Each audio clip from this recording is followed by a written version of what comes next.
નમસ્કાર વિદ્યાર્થીઓ, સ્વાગત છે તમારું આપણી ઓનલાઈન પાઠશાલા એટલે કે ઓશન કોચિંગ ક્લાસીસમાં. નવનીત દ્વારા પ્રકાશિત ગાલા અસાઇનમેન્ટ બુક 2025 ધોરણ 10 કે જેનું આપણે સોલ્યુશન જે છે આપણી ઓનલાઈન ચેનલ ઉપર કરી રહ્યા છીએ.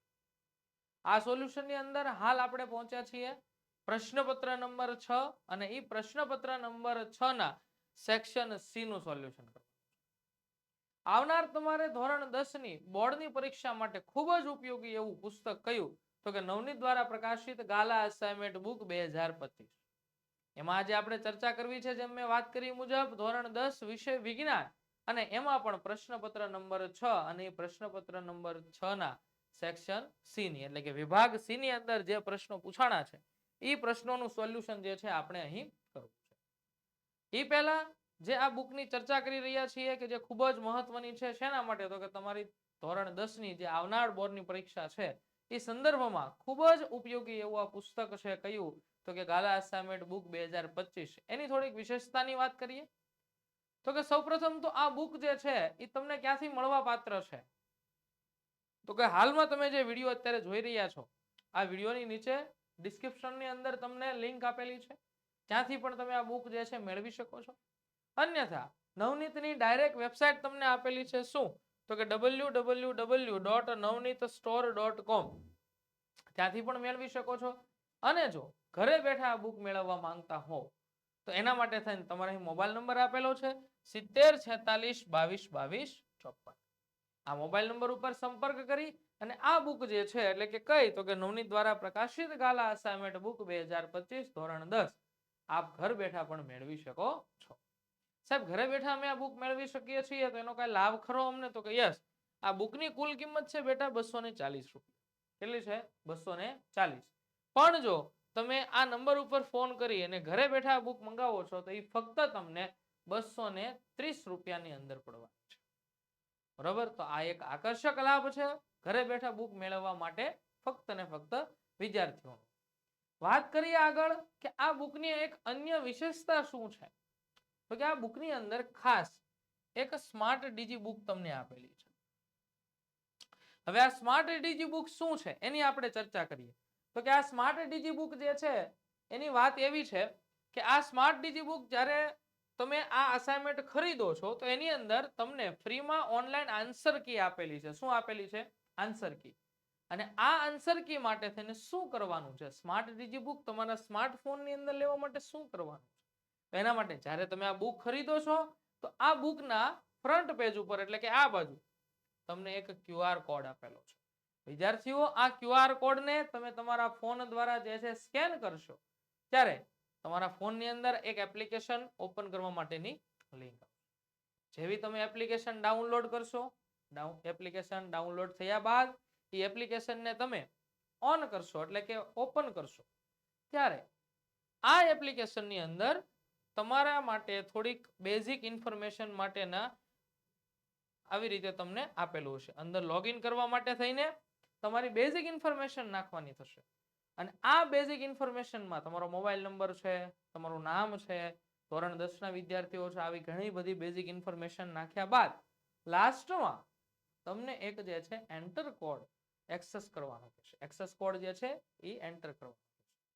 બરોબર એપ્લિકેશન તમે ક્યુઆર કોડથી ડાઉનલોડ કરી ઓપન કરી જેટલી પણ વિદ્યાર્થીઓની ઇન્ફોર્મેશન તેમાં માંગી હતી આ તમામ બેઝિક ઇન્ફોર્મેશન તમે ફૂલફિલ કરી અને જેવી એ એપ્લિકેશનની અંદર તમે જેટલી ઇન્ફોર્મેશન માંગી હતી નાખ્યું એટલે લાસ્ટમાં એક એક્સેસ કોડ તમને એન્ટર કરવાનો છે. અને આ એક્સેસ કોડ બેટા જ્યાં તમે ક્યુઆર કોડ સ્કેન કર્યો તો એની એક્ઝેક્ટ બાજુમાં અહીંયા આપેલો છે. બરોબર જેવો તમે આ એક્સેસ કોડ એન્ટર કરશો એટલે તુરંત જ તમારા સ્માર્ટફોનની અંદર સ્માર્ટ ડીજી બુક જે આ ગાલા અસાઇનમેન્ટ બુક 2025 ની ખૂબ સારી વિશેષતા છે એ તમારા સ્માર્ટફોનની અંદર ઓપન થઈ જશે જેનો તમે લાભ લઈ શકો છો. એમાંથી તમે તૈયારીઓ કરી શકો છો. બીજી વાત કરીએ તો કે નવનીત દ્વારા પ્રકાશિત ગાલા અસાઇનમેન્ટ નવનીત દ્વારા પ્રકાશિત ગાલા 21 અપેક્ષિત પ્રશ્ન સંગ્રહ કે જે ગાલા અસાઇનમેન્ટ બુકની સાથે સાથે પણ અવેલેબલ છે. બરોબર કે નવનીત દ્વારા પ્રકાશિત આ ગાલા 21 અપેક્ષિત પ્રશ્ન સંગ્રહ ધોરણ 10 વિષય ગુજરાતી, હિન્દી, ઇંગ્લિશ, સંસ્કૃત, વિજ્ઞાન, ગણિત અને સામાજિક વિજ્ઞાન સાથે 7 વિષયો પણ અવેલેબલ છે અને આ પણ બુક્સ તમે આપણા જ પ્લેટફોર્મ થી એટલે કે ઓશન કોચિંગ ક્લાસીસના પ્લેટફોર્મ પરથી પણ તમે મેળવી શકો છો. એના માટે તમે જે અત્યારે વિડીયો જોવો છો એની લિંક જે છે ત્યાંથી મેળવી શકો છો. અન્યથા અહીં તમને એક મોબાઈલ નંબર આપ્યો છે 7046222254. આ નંબર ઉપર ફોન કરી અને અહીંયાથી તમે આ નવનીત દ્વારા પ્રકાશિત ગાલા 21 અપેક્ષિત પ્રશ્ન સંગ્રહ ધોરણ 10 ના બુક્સ તમે મેળવી શકો છો. એની અંદર તમે ખરીદી કરો છો અને જો 300 ની ખરીદી થાય છે એટલે કે 300 થી વધુની ખરીદી તમે કરો છો તો 300 થી વધારેની ખરીદી પર તમને 15% ડિસ્કાઉન્ટ મળવા પાત્ર છે અને એના માટે તમારે કોડ યુઝ કરવાનો છે NAV15. જો ખરીદી વધારે થાય છે અને ખરીદી 500 થી વધારેની કરો છો તો એના માટે તમારે કોડ યુઝ કરવાનો છે NAV20 અને 20% નું ડિસ્કાઉન્ટ જે છે તમારે મેળવવાનું.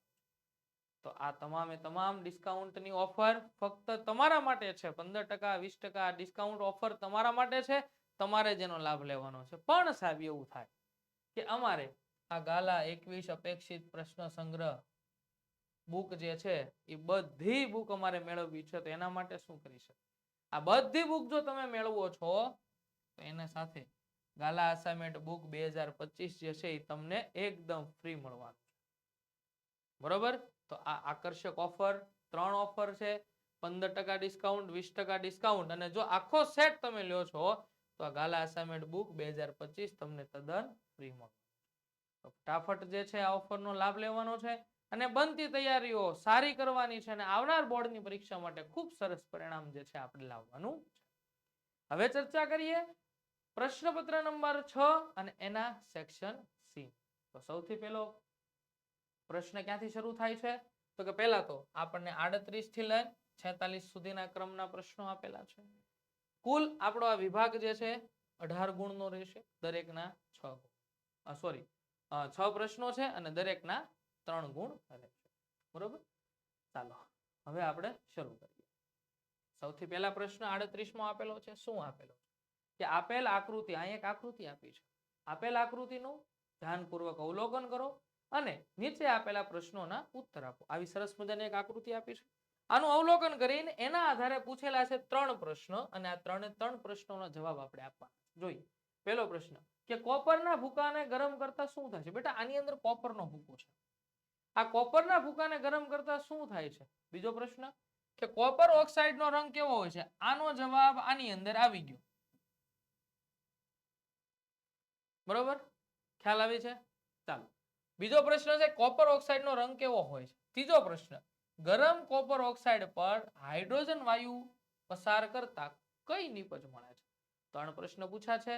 પ્રકરણ નંબર 1 નો સવાલ છે. ત્રણેયના જવાબ દઈએ. સૌથી પહેલો કે કોપરના ભૂકાને ગરમ કરતા તેની સપાટી પર એટલે કે તેની પ્રક્રિયા વાતાવરણના ઓક્સિજન સાથે થાય એટલે એમાંથી બને છે કોપર ઓક્સાઇડ.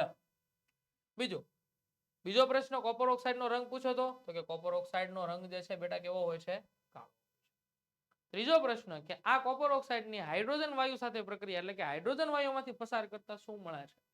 તો કે એની પણ વાત કરીએ કે ગરમ કોપર ઓક્સાઇડ પર હાઇડ્રોજન વાયુ પસાર કરતા કોપર મળે છે. જેમ કે CuO આ કોપર ઓક્સાઇડ છે. આની હાઇડ્રોજન વાયુ સાથે પ્રક્રિયા કરી એટલે તરત જ એમાંથી શું થાય બેટા? આનું આયનીકરણ કરીએ તો આમાંથી છૂટું પડે Cu+2 અને O-2. અહીંયા હાઇડ્રોજન છે. આ O જે છે આની સાથે જોડાઈ ગયો એટલે H અને H2 અને O એમાંથી શું બની ગયું? H2. અહીં વધ્યું શું ખાલી? કોપર. તો જો આ કોપર આયન. તો ત્રીજો પ્રશ્ન હતો કે કોપર ઓક્સાઇડ પરથી હાઇડ્રોજન વાયુ પસાર કરતા શું થાય છે? તો કે કોપર ઓક્સાઇડ પરથી હાઇડ્રોજન વાયુ પસાર કરતા એમાંથી આપણને કોપર મળે છે. એકદમ ઈઝી સવાલ હતા અને આવા જ હેલા પ્રશ્નો જે છે તમારે આવનાર બોર્ડની પરીક્ષામાં પણ પૂછાવાના છે.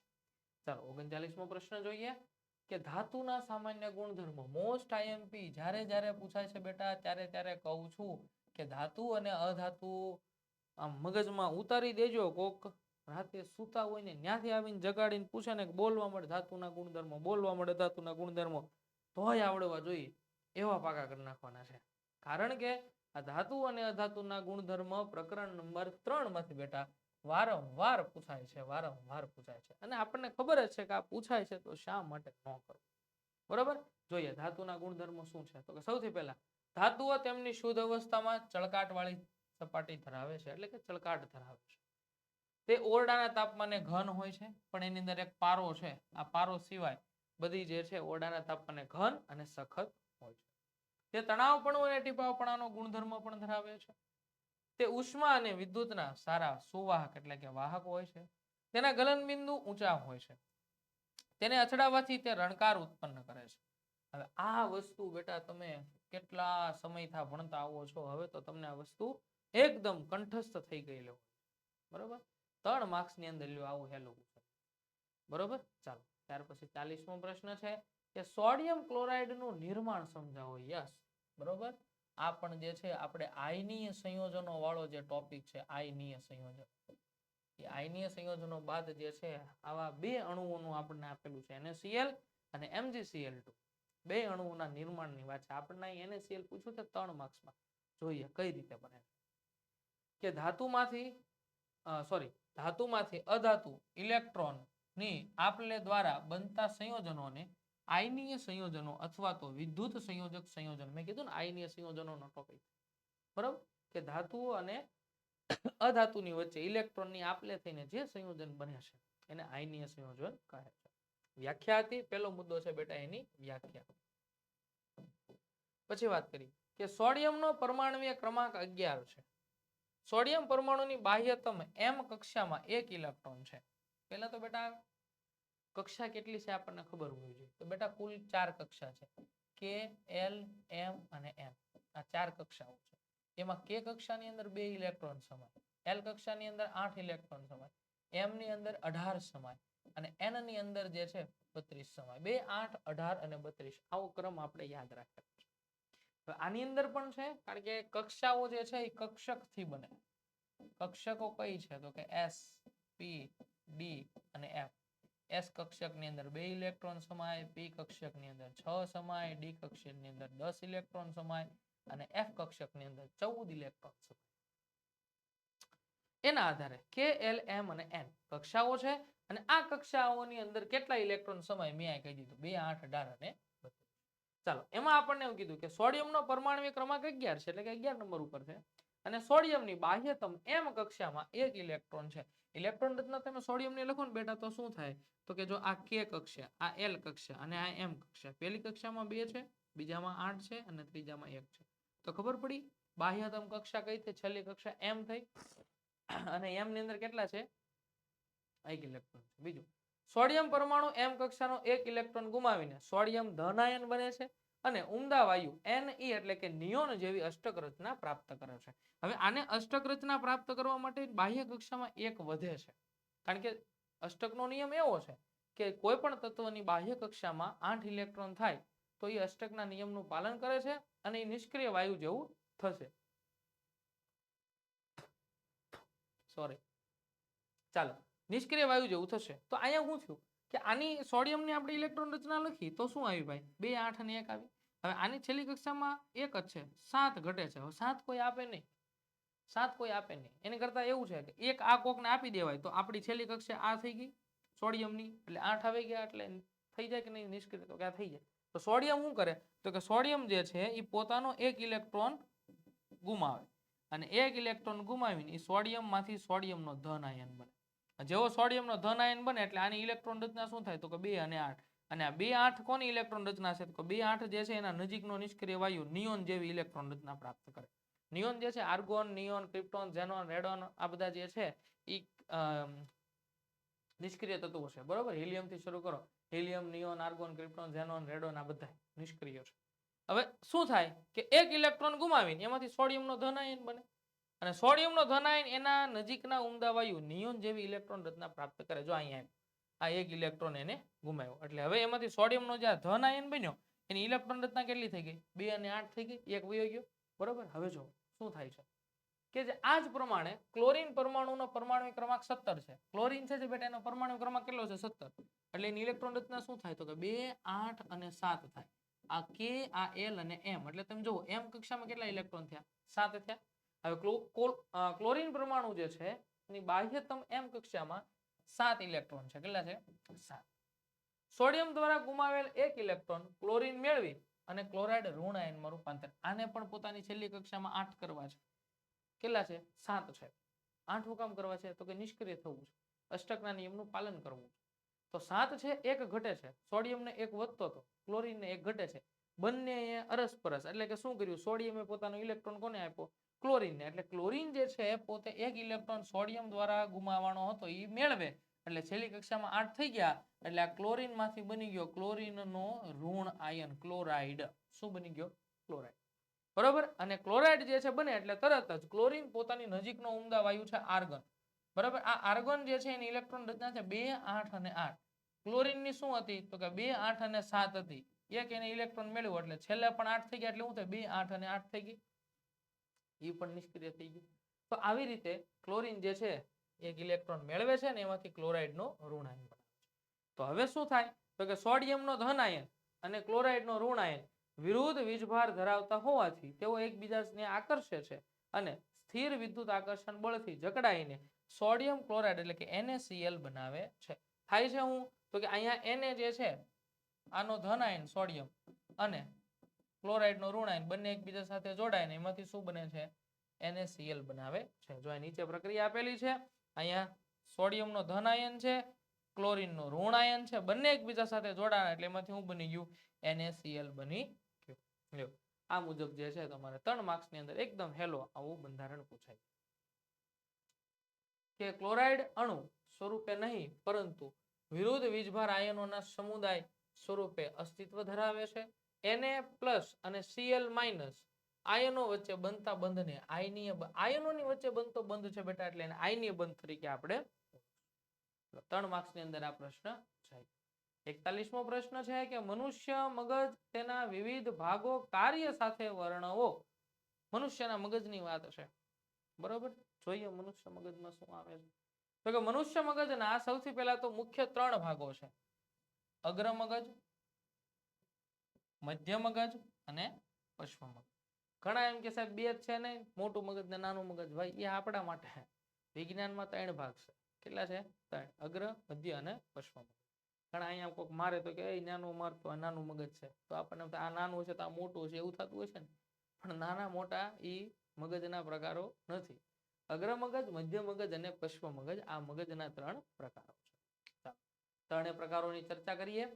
કે અગ્ર મગજ કે તે મુખ્યત્વે બૃહદ મસ્તિષ્ક, બૃહદનો શબ્દ થાય અર્થ થાય બેટા મોટું, બૃહદ મસ્તિષ્ક ધરાવતો અને વિચારવા માટેનો મુખ્ય ભાગ છે.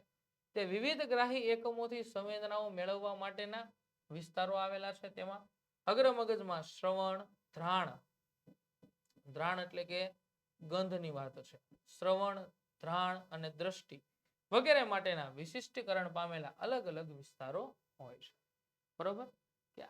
અગ્ર મગજ જે છે ખાસ તો વિચારવાનું કામ કરે છે, અને વિચારવાની સાથે સાથે અગ્ર મગજની અંદર શ્રવણ, ધ્રાણ અને દ્રષ્ટિ જે છે એના માટેના વિશિષ્ટકરણ પામેલા કેન્દ્રો આવેલા એટલે કે વિસ્તારો આવેલા હોય છે.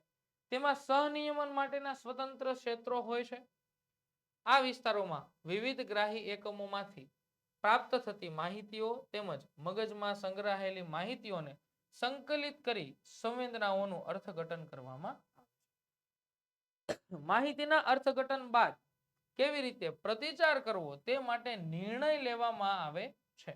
તેમાં ઐચ્છિક સ્નાયુઓના હલનચલનની ક્રિયાઓનું નિયંત્રણ કરતા પ્રેરક એટલે કે ચાલક કેન્દ્રો આવેલા હોય છે. આપણા શરીરની અંદર 2 પ્રકારની ક્રિયાઓ છે, ઐચ્છિક અને અનૈચ્છિક. બરોબર. ઐચ્છિક ક્રિયા ઐચ્છિક સ્નાયુ વડે થાય છે અને અનૈચ્છિક ક્રિયા જે છે એ આપણા અનૈચ્છિક સ્નાયુઓ કરે છે. અહીંયા ઐચ્છિક સ્નાયુઓની વાત કરી કે હલનચલનની ક્રિયાઓનું નિયંત્રણ કરતા પ્રેરક કેન્દ્રો એટલે કે એ ક્રિયા કરવા માટે પ્રેરણા આપવાના જે કેન્દ્રો છે એ આવેલા હોય છે. તેમાં અલગ ભાગ તરીકે ભૂખ સંબંધિત કેન્દ્ર પણ આવેલા. આપણને ભૂખ લાગે છે તો આ ભૂખ સંબંધિત કેન્દ્ર પણ જે છે કોની અંદર આવેલું છે? તો કે અગ્ર મગજના ભાગમાં આવેલું છે. જોઈએ ત્યાર પછી મધ્ય મગજમાં શું છે? તો કે મધ્ય મગજ તે ચતુષ્કાય મગજનો મધ્ય ભાગ છે. તેમાં દ્રષ્ટિ, શ્રવણની પરાવર્તી ક્રિયાઓના કેન્દ્રો આવે. ખાસ કરીને દ્રષ્ટિ માટે અને શ્રવણ માટેના પરાવર્તી ક્રિયાના કેન્દ્રો એની અંદર જોવા મળે છે. હવે વાત કરીએ પશ્વ મગજ કે જે અહીંયા છે. આ પશ્વ મગજ જે છે બેટા ઈ પણ પાછું 3 ભાગમાં વિભાજિત થયેલું છે. સેતુ, લંબમજ્જા અને અનુમસ્તિષ્ક. કેટલા ભાગમાં વિભાજિત થયેલું છે? સેતુ, લંબમજ્જા અને અનુમસ્તિષ્ક. પશ્વ મગજના ભાગો છે. અનૈચ્છિક ક્રિયાઓ જેવી કે રુધિરનું દબાણ, લાળ રસનો સ્ત્રાવ, ઉલટી થવી, લંબમજ્જા દ્વારા નિયંત્રિત હોય છે. અનૈચ્છિક ક્રિયાઓ મેં હમણાં વાત કરી ને, આપણા શરીરની અંદર 2 પ્રકારની ક્રિયા થાય, ઐચ્છિક અને અનૈચ્છિક. ઐચ્છિક ક્રિયાઓ બેટા એને કહેવાય કે જે ક્રિયા આપણી ઈચ્છા અનુસાર થતી હોય, આને ઐચ્છિક ક્રિયાઓ કહેવાય. દાખલા તરીકે હું અત્યારે બોલું છું, તમારી સામે આમથી આમ હાલું છું, મારી ઈચ્છા છે એટલે, બરોબર. અને એક એવી ક્રિયા આપણા શરીરમાં થાય છે કે મારી તમારી ઈચ્છા હોય તો ભલે, ન હોય તો ભલે, ની થયા જ કરે, એને અનૈચ્છિક ક્રિયા કહેવાય. દાખલા તરીકે હૃદયને ધબકારા.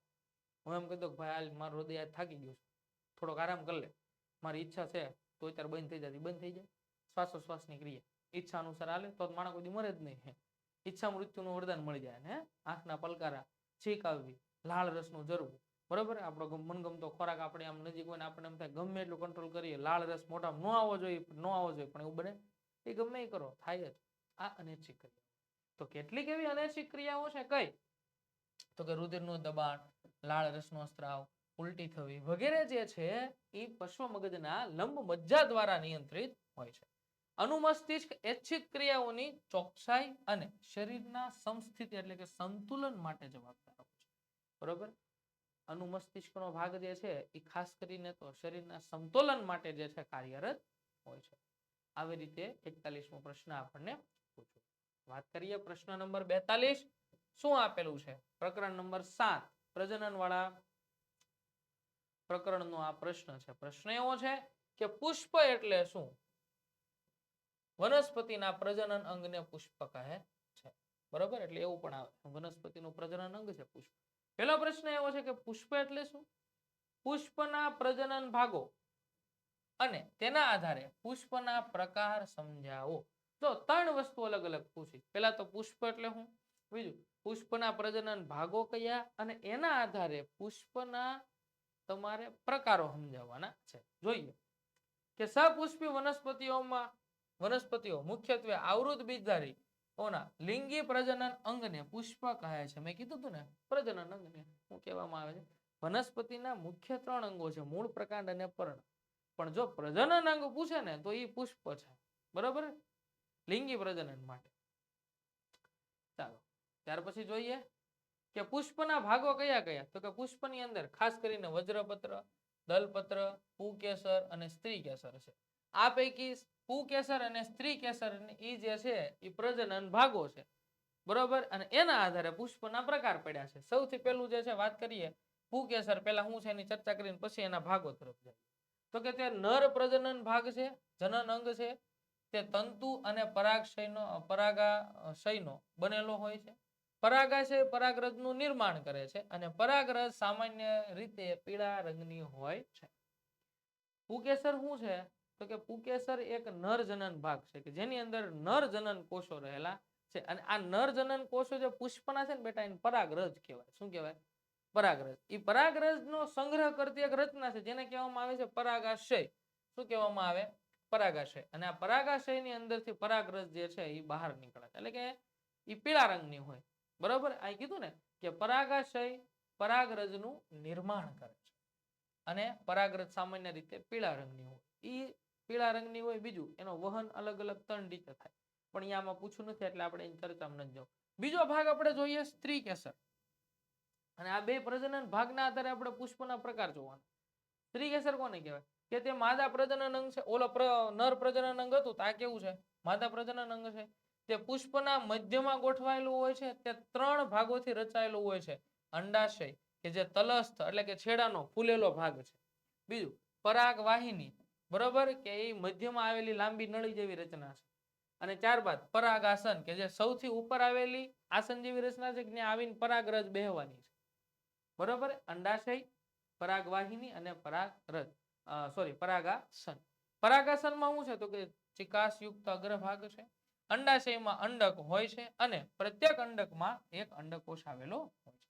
અંડાશયની અંદર અંડક હોય છે, બીજાંડ હોય છે અને દરેકની અંદર એક અંડકોષ આવેલો હોય છે કે જે માદા પ્રજનન કોષ છે. બરોબર. હવે આ બેના આધારે આપણે પુષ્પના પ્રકાર પાડ્યા. પેલો પ્રકાર શું પાડ્યો તો કે એકલિંગી પુષ્પ, બીજો પ્રકાર પાડ્યો દ્વિલિંગી અથવા તો ઉભયલિંગી પુષ્પ. હવે એકલિંગી કોને કહેવાય કે જ્યારે પુષ્પ પુકેસર અથવા તો સ્ત્રી કેસર આ બે માંથી કોઈ પણ એક જ ધરાવ બે ભાગ ધરાવતું હોય નહીં, કાં તો પુકેસર હોય અને કાં તો સ્ત્રી કેસર હોય, આવા પુષ્પને એકલિંગી પુષ્પ કહેવાય. ઉદાહરણ તરીકે પપૈયું છે અને તરબૂચ, આ એકલિંગી પુષ્પો ધરાવતી વનસ્પતિઓના નામ. હવે દ્વિલિંગી અથવા તો ઉભયલિંગી તમે સમજી ગયા છો નામ ઉપરથી કે સ્ત્રી કેસર અને પુકેસર આ બંને એક સાથે ધરાવતા હોય, બરોબર. આ શું કીધું કે જ્યારે પુષ્પ પુકેસર અને સ્ત્રી કેસર બંને ભાગ ધરાવતું હોય તો તેને દ્વિલિંગી પુષ્પ કહે છે. ઉદાહરણ તરીકે જાસૂદ, રાય અને ધતુર. આવો એકદમ થોડોક લેન્ધી પ્રશ્નનો જવાબ થાય છે પણ હેલો પ્રશ્ન છે, બરોબર. ઓશન કોચિંગ ક્લાસીસ બેટા ખાસ કરીને આવનાર બોર્ડની પરીક્ષા માટે ધોરણ 10 ના વિદ્યાર્થીઓ માટે ખૂબ સારી તૈયારી થાય એના માટે થઈને એક આઈએમપી બેન્ચ જે છે ટૂંક સમયની અંદર વિજ્ઞાનની લોન્ચ કરવા જઈ રહ્યા છે.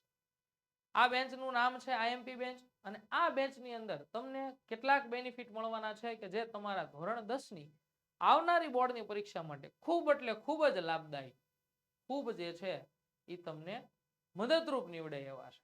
સૌથી પહેલો બેનિફિટ છે કે 13 પ્રકરણ છે ને વિજ્ઞાનના, 13 પ્રકરણના પ્રકરણ મુજબ સેક્શન વાઇઝ મુજબ આઈએમપી નું સોલ્યુશન કરવાનું, એના લાઈવ લેક્ચર અને રેકોર્ડ લેક્ચર તમને મળવાના છે.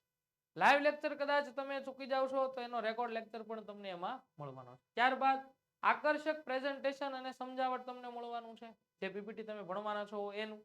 સાથે સાથે કાંઈ તમે ભણ્યા છો ને એની અંદર તમે ડાઉટ છે તો એના માટે ડાઉટ ક્લાસ અને બેકઅપ પ્લાન તમને મળી રહેવાનો છે.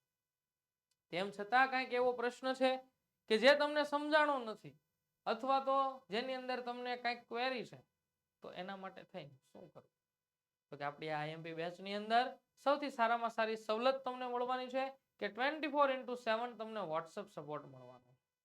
એની અંદર તમે તમારી ક્વેરી નાખશો કે આવું સોલ્યુશન છે, આવો પ્રશ્ન છે અથવા તો આવું કઈ સમજાતું નથી, તો as soon as possible within 24 hours તમને એનું જે તે બનતું હશે સોલ્યુશન અહીંથી અમે આપીશું.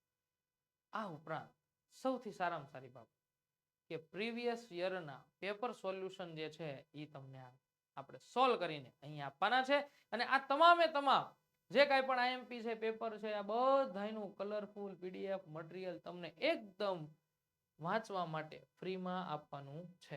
તો એના માટે તને શું કરવાનું છે તો કે કઈ નહીં, અહીં ડિસ્પ્લે આપેલ આપણો મોબાઈલ નંબર 7046222254 આ નંબર ઉપર સંપર્ક કરવાનો છે અને 399 રૂપિયાની કિંમતનો આપણો આ કોર્સ છે આઈએમપી બેન્ચ એ જે છે એની અંદર જોઈન્ટ થઈ જાય, બરોબર. ચાલો નેક્સ્ટ આપણે જોઈએ પ્રશ્ન નંબર 43 કે લિંગી પ્રજનન અલિંગી પ્રજનનથી કેવી રીતે ભિન્ન છે, અલિંગી પ્રજનનની મર્યાદાઓ જણાવો કે બંને પ્રજનન એકબીજાથી કઈ રીતે ભિન્ન છે. તો જવાબની અંદર જોઈએ કે જ્યારે એક જ પિતૃ દ્વારા પ્રજનન કોષો વારંવાર નવા સજીવનું નિર્માણ કરવામાં આવે તો તેને અલિંગી પ્રજનન કહે છે અને જ્યારે પ્રજનન પદ્ધતિમાં નવા સજીવના નિર્માણ માટે નર અને માદા બંનેના જાતીય પિતૃઓ સંકળાયેલા હોય અને તેનાથી નવી સંતતિનું નિર્માણ થાય તો તેને લિંગી પ્રજનન કહે છે. લિંગી પ્રજનનમાં એક જ પિતૃ હોય અને એ એક જ પિતૃના કોષનું વારંવાર કોષ વિભાજન થઈને નવી બાળ સંતતિનું નિર્માણ. જ્યારે લિંગી પ્રજનનની આ અલિંગીમાં હું બોલ્યો ને અલિંગી પ્રજનનની વાત કરી કે અલિંગી પ્રજનનમાં એક જ પિતૃ હોય અને એક જ પિતૃનું પિતૃ કોષો જે છે એનું વારંવાર વિભાજન કોષ વિભાજન થઈને એમાંથી નવી બાળ સંતતિ બને. જ્યારે લિંગી પ્રજનનમાં એવું છે કે લિંગી પ્રજનનની અંદર નર અને માદાના પિતૃ કોષો ભેગા થઈને એમાંથી નવી બાળ સંતતિ. તો આ આટલી અલગ પ્રક્રિયા છે તો એની વચ્ચે કંઈક તફાવત કંઈક મર્યાદાઓ તો હશે ને. એમાંથી આપણે અલિંગી પ્રજનનની મર્યાદા જોવાની છે. શું છે તો કે સૌથી પહેલું વારસામાં એક જ પિતૃના લક્ષણો પ્રાપ્ત થાય છે, કારણ કે એક જ પિતૃના પ્રજનન કોષો છે એનું વારંવાર વિભાજન થઈને એમાંથી નવી સંતતિ બને, બરાબર. એટલે એક જ પિતૃ છે એના લક્ષણો વારસાની અંદર મળે, બંને પિતૃના લક્ષણો મળતા નથી. આ એની પહેલી મર્યાદા. બીજી મર્યાદા કે તેમાં વિવિધતા સર્જાતી નથી. જો બંને પિતૃઓના કોષો ભેગા થાય ને તેની અંદર કંઈક નવી વિવિધતા આવે, પણ હવે એક જ પિતૃ હોય ને એના જ કોષોનું વિભાજન થાય ને એમાંથી જે છે નવી બાળ સંતતિ બને તો વિવિધતા આવે. ત્રીજું કે તેમાં બાળ સજીવોનું નિર્માણ ઝડપી અને મોટી સંખ્યામાં થાય છે અને તેનાથી સ્પર્ધા વધે છે. બાળ સંતતિનું નિર્માણની સંખ્યાનો રેશિયો અલિંગી પ્રજનનમાં ખૂબ વધારે રહે છે અને જેના કારણે શું થાય છે સ્પર્ધા વધે છે સ્પર્ધા રહેઠાણની ખોરાકની બરોબર વસવાટની આ બધાની જે છે જરૂરિયાતોની પોતાની જરૂરિયાતો બધાની અંદર સ્પર્ધા અલિંગી પ્રજનનને કારણે જે નવી જન્મતી બાળ સંતતિ છે એની અંદર જોવા બરોબર ત્યાર પછીની મર્યાદા શું છે કે વસ્તીનું નિયંત્રણ થતું નથી વસ્તીનું નિયંત્રણ ન થાય વસ્તી જે છે આઉટ ઓફ કંટ્રોલ થઈ જાય કારણ કે એક જ પિતૃકોષ વારંવાર કોષ વિભાજન થઈને ઘણા બધા નવા સજીવો બને બરોબર ત્યાર પછીની મર્યાદા કે વસવાટ સ્થાન ઝડપથી ભરાઈ જાય છે વસ્તી નિયંત્રણ ન થાય એટલે સ્વાભાવિક છે વસવાટ સ્થાન જે છે એના જગ્યા ઓછી થઈ જવાની છે હવે એક સજીવ હોય એકમાંથી નવી બાળ સંતતિ જે છે સમજો કે 5 થઈ હવે એ પાંચેયની પાછી 5 થાય હવે એ પાંચેયની પાછી 5 થઈ તો એ 25 થઈ 25 ની પાછી 5 થાય તો તમે વિચાર કરો ત્રીજી ચોથી પેઢી તો આખો વસવાટ ભરાઈ જાય બરોબર એટલે કે વસવાટ જે છે એ ઝડપથી ભરાઈ જાય છે અલિંગી પ્રજનનની મર્યાદાઓ સજીવો સરળતાથી અનુકૂલિત થતા નથી નો થાય ને કારણ કે બધાની અંદર સ્પર્ધા થઈ જાય ખોરાકની રહેઠાણની જરૂરિયાતોની તમામ બધાની અંદર સ્પર્ધા થાય તો સ્પર્ધા પૂરી કરવા માટે અનુકૂલન સાધવું કેવું છે તો કે અઘરું છે અને જ્યાં સુધી જરૂરિયાતો પૂરી ન થાય ત્યાં સુધી પર્યાવરણ અને સજીવ વચ્ચે અનુકૂલન ન સદાય એટલે અનુકૂલન સાધવું એ થોડું અઘરું થઈ જાય છે તો આવી અલિંગી પ્રજનનની મર્યાદાઓ 44મો પ્રશ્ન છે કે 4 સેન્ટીમીટર સાઈઝની યસ દાખલો બેટા દાખલાઓ કરી નાખજો હો ભાઈ દાખલાઓ જે છે એ 3 માર્ક્સની અંદર એકાદો હશે અને ક્યાં જાજા પ્રકરણો છે 2-3 પ્રકરણો છે જેની અંદરથી દાખલાઓ પૂછાય છે બરોબર દાખલાઓ કરી નાખવાનું થાય છે રોકડા માર્ક છે ચાલો 4 સેન્ટીમીટર સાઈઝની વસ્તુ કોઈ 15 સેન્ટીમીટર કેન્દ્ર લંબાઈ આપી ધરાવતા અંતર્ગોળ અરીસાથી 25 સેન્ટીમીટર અંતરે રાખેલ છે અરીસાથી 25 સેન્ટીમીટર અંતરે રાખેલ છે એટલે બેટા વસ્તુ અંતર આપ્યું બરોબર રાખેલ છે અને બીજું યાદ રાખજો અંતર્ગોળ અરીસો આપ્યો છે એટલે પ્લસ માઇનસ માં ભૂલાય અરીસાથી કેટલા અંતરે પડદાને રાખવો જોઈએ કે જેથી તેમના પર સ્પષ્ટ પ્રતિબિંબ પ્રાપ્ત થાય ઇનડાયરેક્ટલી અને આમ પકડાયું ને આમ પકડાવીને કીધું કે તમારું પ્રતિબિંબ અંતર શોધવાનું છે એટલે કે વી આપણે શોધવાનું છે પ્રતિબિંબનો પ્રકાર પરિમાણ એવું બધું શોધો સૌથી પહેલા અંતર્ગોળ અરીસા વડે પહેલા તો અંતર્ગોળ અરીસો આપ્યો છે એટલે શું કીધું કે અંતર્ગોળ અરીસા વડે પ્રતિબિંબ પડદા પર મળે છે તેથી પ્રતિબિંબ વાસ્તવિક અને ઉલટું હોય કારણ કે અંતર્ગોળ આપ્યો છે એટલે આમ હશે અને આનાથી રચાતી મોટા ભાગની બધી આકૃતિઓ આપણે જોઈ ગયા કેવી હતી વાસ્તવિક હતી હવે અંતર્ગોળ અરીસા માટે f v u અને h ડેશ જે છે આ બધું કેવું હોય તો આ બધું ઋણ હોય h ડેશ એટલે બેટા પ્રતિબિંબની ઊંચાઈ અહીં આપેલી છે બરોબર h ડેશ છે નહીં વસ્તુ ઊંચાઈ છે એટલે ખાલી h આવશે વસ્તુ ઊંચાઈ છે એટલે h આવશે જો અહીં આપ્યું વસ્તુ ઊંચાઈ 4 સેન્ટીમીટર સોરી આ h ડેશ જ છે આ પ્રતિબિંબની ઊંચાઈ આપણે શોધવાની છે જે ઋણ હોય છે અહીંયા વસ્તુ ઊંચાઈ તમને રકમમાં આપી છે 4 સેન્ટીમીટર વસ્તુ અંતર આપેલું છે u બરાબર -25 સેન્ટીમીટર અને કેન્દ્ર લંબાઈ f બરાબર તમને આપેલું છે -15 સેન્ટીમીટર શોધવાનું છે v અરીસાનું સૂત્ર મુખ્ય અરીસાનું સૂત્ર શું છે તો કે અરીસાનું સૂત્ર 1/u + 1/v = 1/f મુજબ u ની કિંમત આપી છે કેટલી છે તો કે -25 અહીં મૂકી દીધી v આપણે શોધવાનું છે આમ નામ રાખ્યું 1/15 આ કેન્દ્ર લંબાઈ મૂકી દીધું હવે આને સૂત્રનો કરતા બનાવ્યો બેટા આ બાજુ આ માઈનસ છે ઓલી બાજુ જાય તો શું થાય પ્લસ થાય એટલે જો સીધું પ્લસ થઈ ગયું બરોબર અહીં માઈનસ આવશે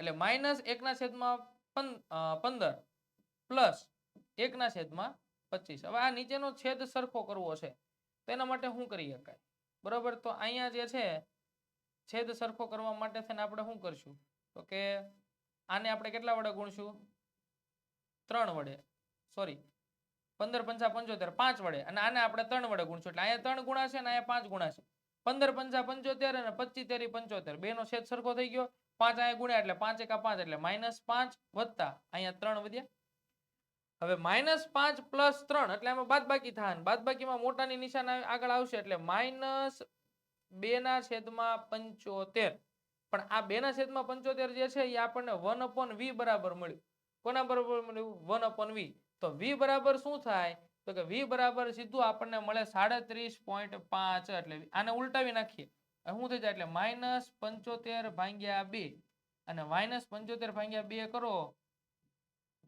37.5 થાય એટલે v બરાબર તમને શું મળ્યું -37.5 સેન્ટીમીટર મળ્યું. હવે v તમને મળી ગયું બરોબર. અહીંયા હું કીધું કે પડદાને અરીસાથી આગળ 37.5 સેન્ટીમીટર અંતરે રાખવો જોઈએ. અહીંયા તમને પ્રતિબિંબ અંતર v બરાબર તમને કેટલું મળી ગયું 37.5 મળી ગયું. હવે મોટવણી m બરાબર શું થાય તો કે મોટવણી m બરાબર h ડેશ ના છેદમાં h બરાબર માઇનસ v ના છેદમાં u.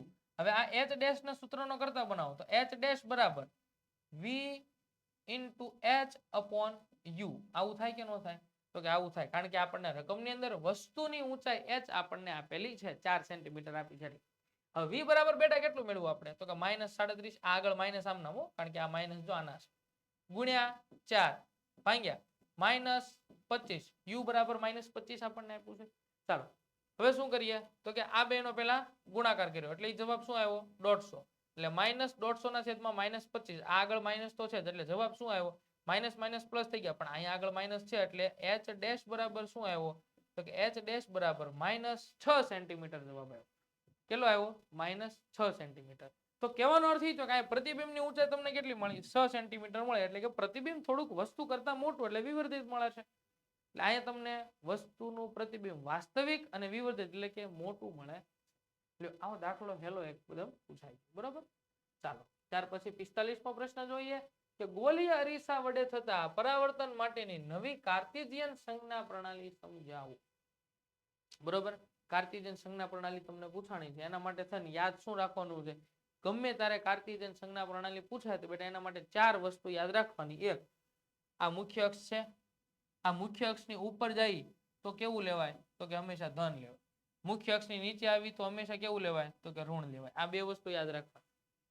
હંમેશા મુખ્ય અક્ષની ઉપર જાઓ તો ધન મૂલ્ય લેવાના, નીચે આવો તો ઋણ મૂલ્ય લેવાના. બીજું મુખ્ય અક્ષની બેટા જે છે તમે ડાબી તરફ આવો તો હંમેશા ઋણ મૂલ્ય લેવાના અને મુખ્ય અક્ષ એટલે કે આ અરીસો જે છે આ અરીસો છે એમાં તમે આમ ડાબી બાજુ આવો તો ઋણ લેવાના અને અરીસાથી આમ પાછળ જમણી બાજુ જાઓ તો એ મૂલ્ય ધન લેવાના. આ 4 વસ્તુ આવડે એટલે બધું આવડે. દાખલો ગમે એવો ઊંધા જીતો પૂછ નાખે 4 વસ્તુ આવડતી હોય ને તો ગમે એ મૂલ્ય પ્લસ લેવું ઋણ લેવું માઇનસ લેવું શું લેવું બધું તમને આવડે. યાદ રાખો મુખ્ય અક્ષની ઉપર જાઓ તો પ્લસ, નીચે આવો તો માઇનસ. અરીસાની જમણી બાજુ જાઓ તો પ્લસ, ડાબી બાજુ આવો તો આટલી વસ્તુ યાદ રાખવાની છે. જોઈએ આની અંદર જવાબમાં શું આપણને આપ્યું છે કે આકૃતિમાં દર્શાવ્યા પ્રમાણે નવી કાર્ટેશિયન યામ પદ્ધતિમાં અરીસાના ધ્રુવ એટલે કે P ઉગમ બિંદુ તરીકે લેવામાં આવે છે. અરીસાના મુખ્ય અક્ષને યામ પદ્ધતિના x અક્ષ તરીકે લેવામાં આવે છે. અરીસાના ધ્રુવ P આગળ મુખ્ય અક્ષને દોરેલા લંબ y અક્ષ તરીકે લેવામાં. સૌથી પહેલું કે વસ્તુ હંમેશા અરીસાની ડાબી બાજુ રાખવામાં આવે છે એટલે કે વસ્તુ પરથી આવતો પ્રકાશ અરીસા પર ડાબી બાજુએથી આપાત થાય છે. આપેલી વાત. બીજું બધા જ અંતરો અરીસાના ધ્રુવ થી મુખ્ય અક્ષને સમાંતર માપવામાં આવે. અરીસાના ધ્રુવ થી માપવામાં આવે. ઉગમ બિંદુ ધ્રુવ થી જમણી બાજુ એટલે કે x અક્ષની દિશામાં માપેલ બધા જ અંતરો ધન લેવાના અને ઉગમ બિંદુથી ડાબી બાજુ એટલે કે -x અક્ષની દિશામાં માપેલા બધા અંતરો ઋણ લેવામાં આવે છે. હમણાં જ મેં કીધું ડાબી બાજુ આવો તો માઇનસ, જમણી બાજુ જાવ તો પ્લસ. બરાબર. ત્યાર પછી હું કીધું તો કે જુઓ કે મુખ્ય અક્ષને લંબ રૂપે ઉપરની તરફ એટલે કે પ્લસ y અક્ષની દિશામાં તમે જાઓ તો એ ધન લેવાના અને નીચે એટલે કે -y અક્ષની દિશામાં આવો તો કેવા લેવાના ઋણ. 4 જ મુદ્દા યાદ રાખવાના. જમણી બાજુ પ્લસ, ડાબી બાજુ માઇનસ. મુખ્ય અક્ષની ઉપર પ્લસ, મુખ્ય અક્ષની નીચે માઇનસ. That's it. વાત પૂરી. ખ્યાલ આવી ગયો. ચાલો જોઈએ નેક્સ્ટ પ્રશ્ન. 46મો પ્રશ્ન આપેલો છે કે ઓહમનો નિયમ લખી અને તેનું સૂત્ર તારવો. બરોબર. મોસ્ટ આઈએમપી પ્રશ્ન છે. 11મું પ્રકરણ વિદ્યુત જે છે એની અંદરથી પૂછાય છે. ઓહમનો નિયમ શું છે તો કે અચળ તાપમાને વાહક તારમાંથી પસાર થતો વિદ્યુત પ્રવાહ તે વાહક તારના બે છેડા વચ્ચેના વિદ્યુત સ્થિતિમાનના તફાવતના સમપ્રમાણની અંદર હોય છે. આ એના નિયમ છે. નિયમનું વાક્ય છે. યાદ રાખજો. આઈએમપી છે. ક્યારેક 1 માર્ક્સની અંદર પણ પૂછાય છે કે કોઈ અચળ તાપમાને વાહક તારના બે છેડા વચ્ચેના વિદ્યુત સ્થિતિમાનનો તફાવત બરોબર એમાંથી પસાર થતા વિદ્યુત પ્રવાહના સમપ્રમાણને હોય. વાહકમાંથી વહેતો વિદ્યુત પ્રવાહ ધારો કે I હોય અને તેના બે છેડા વચ્ચેનો વિદ્યુત સ્થિતિમાનનો તફાવત દાખલા તરીકે સમજો કે V હોય તો ઓહમના નિયમ મુજબ બંને સમપ્રમાણમાં છે. સમપ્રમાણ ધેટ મીન્સ શું થાય તો કે v ચલે છે i, આવું થાય કે ન થાય? v ચલે છે i, બરોબર. હવે ચલની નિશાની મારે દૂર કરવી છે એટલે કે v ચલે છે i મારે આમ હતું કે v ચલે છે i હતું, તો આ ચલની નિશાની દૂર કરું તો ને અમારે અચળાંક લેવો પડે કે ન લેવો પડે? તો કે આ સાહેબ અચળાંક લેવો પડે. તો કે જો v બરાબર અચળાંક ગુણ્યા i. હવે અચળાંક શું લેવો તો કે અચળાંક જે છે આપણે r લેશું. શું લેશું? r. તો સૂત્ર શું થયું કે v બરાબર i r. આવું થાય કે ન થાય? આ ઓહમના નિયમનું સૂત્ર લ્યો, v બરાબર i, બરોબર. ચાલો હવે અહીંયા r ને સૂત્રનો કરતા બનાવો, કારણ કે r અચળાંક છે ને બેટા ઈ અવરોધ દર્શાવે છે. શું દર્શાવે છે? અવરોધ. r ને સૂત્રનો કરતા બનાવો તો શું થાય તો કે r બરાબર v upon i. આવું થાય કે ન થાય? તો આ v બરાબર i. સમીકરણમાં r આપેલ ધાતુના તાર માટે અચળ તાપમાને એક અચળાંક છે અને તેને તારના અવરોધ તરીકે અથવા તો તારનો અવરોધ આપણે કહેશું, અથવા તો અવરોધ તરીકે આપણે ઓળખીશું. અવરોધ એ વાહકનો એવો ગુણધર્મ છે કે જેના કારણે વાહકમાંથી વહેતા વિદ્યુત ભારના વહનનો વિરોધ થાય છે. બરોબર, જે વિદ્યુત ભારનો જથ્થો લઈ જવામાં આવે છે એનો વિરોધ થાય છે એટલે એ અવરોધ ઉત્પન્ન કરે, એટલે જેને અવરોધ કહીએ છીએ.